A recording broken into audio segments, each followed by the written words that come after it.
All right, today I want to just sit down and have a conversation about Fizban's Treasury of Dragons because I just finished reading this book and I know I'm a couple years late. It's been out for a while.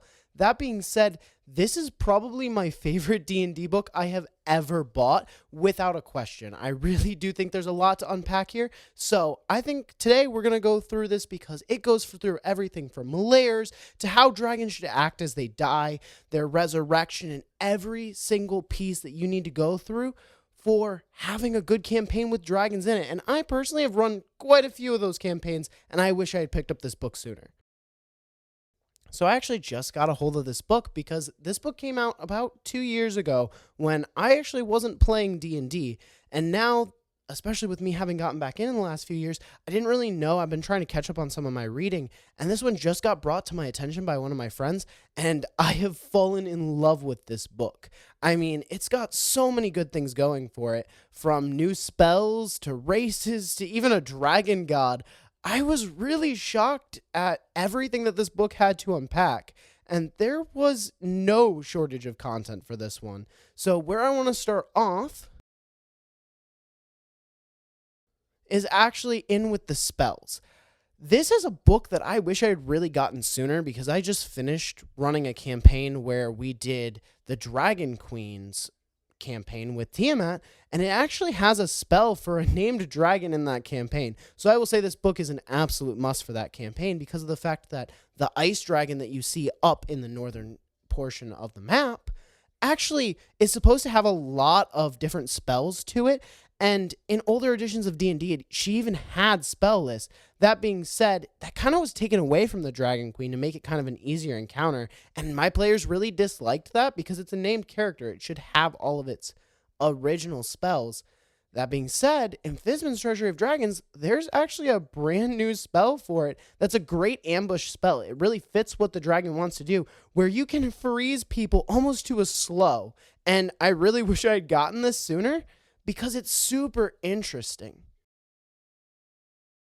Lore was just such a huge part of this book, and I absolutely adored the fact that they even added a new dragon god, the Ruby Dragon, who is the god over the gem dragons. And I thought it was really interesting because they gave like 3 different possibilities that you could actually talk about in terms of how this dragon kind of ceased to be. One of which is where this dragon died in order to create the current realm that we know. That being said, I thought that there were so many fun possibilities for this dragon, including it still being alive, which I thought was absolutely amazing.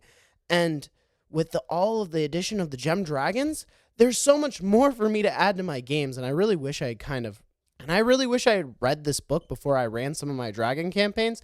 That being said, I do really like the feats that were added as well because they really tie into kind of the lore of, for example, the gem dragons kind of trying to be protectors, be very neutral, whereas the metallic dragons, they are super on board of this kind of, we're going to protect other people, we're going to be good. And now there's kind of the full alignment chart through all of the different dragons. And that's something that I felt was really needed for a long time, and I think it's a big upside to this book. Not to mention now we have a lot more insight into the lore of dragons, with it mentioning that dragons are from the original first world and that as time goes on, they're kind of diversifying. That being said, across all of the planes, dragons can actually see incarnations of themselves with this thing that the book coins as dragon sight. And I actually really like this idea because it gives reasons to why some of those evil dragons go completely off the bandwagon, trying to get a hold of anything that they can and trying to amass as much power, and why some dragons are just so much more powerful than others. And I thought that this was just a really great piece of lore that I personally was looking to be filled in anyways. Now, I will say something I'm adding to actually one of my campaigns right now comes back to these items that were added into this campaign and into this book. And I absolutely love the spell stuff that they added in here, the spell focus, because they gave 5 different tiers. And this is actually an item that I intend to give to one of my players because he is playing a sorcerer who is from a draconic line. And I thought it was great that I could give him that chromatic spell focus that kind of ties into his backstory, and it can evolve with him with the 5 different levels and like great values of the arcane focus. I thought that this was phenomenal, that they provided this for almost every single item. There were only a couple that they didn't, And the ones that they didn't, they definitely didn't need it, because the platinum scarf, for example, is a legendary item that so well fits Bahamut. I mean, it lets you take off a scale and basically completely heal someone, and or have these great protection spells cast for seemingly no cost at all and completely able to regenerate. I thought that the items from this had so much potential both in the late, early, and mid game. The third thing I really want to get into is the layers. The layers were so well designed. I mean, I would say almost a good half this book is just dedicated to different layers and how they should be used. And I really liked the fact that they gave map examples of every single layer. That is just so helpful for me as a DM, because now I kind of see what Wizards is talking about in their descriptions, and I can actually start to mock some of my layers off of the ones that they're talking about. And I thought it was absolutely great, especially when they started talking about, well, if a dragon's in its lair and it dies, there are like 5 different things that it could do. That being said, these dragons are most likely to do it. Like, for example, a black dragon or a copper dragon is most likely to set off a spell that's going to make them sink into the water or the mud. I thought that that was a phenomenal table to be added. And I'm so excited about this book because it had so many good details in it.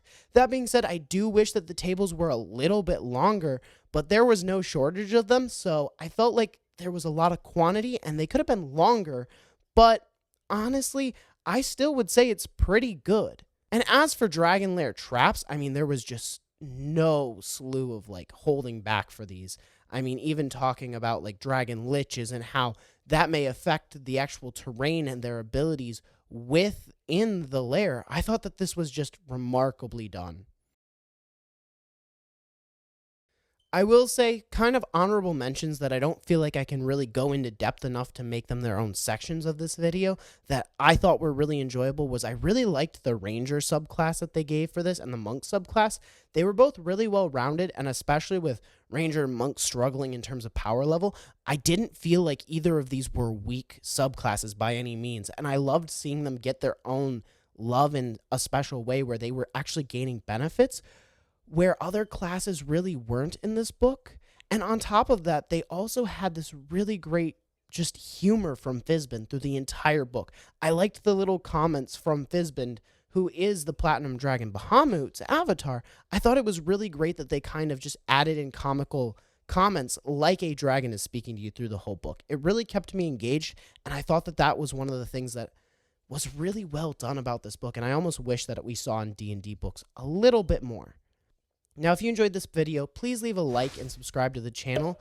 And down below, I will have a link to my podcast where we go a little more in depth on D&D topics and really get into the nitty-gritty things of helping people run their campaigns a little bit better and answer some of those more vague questions.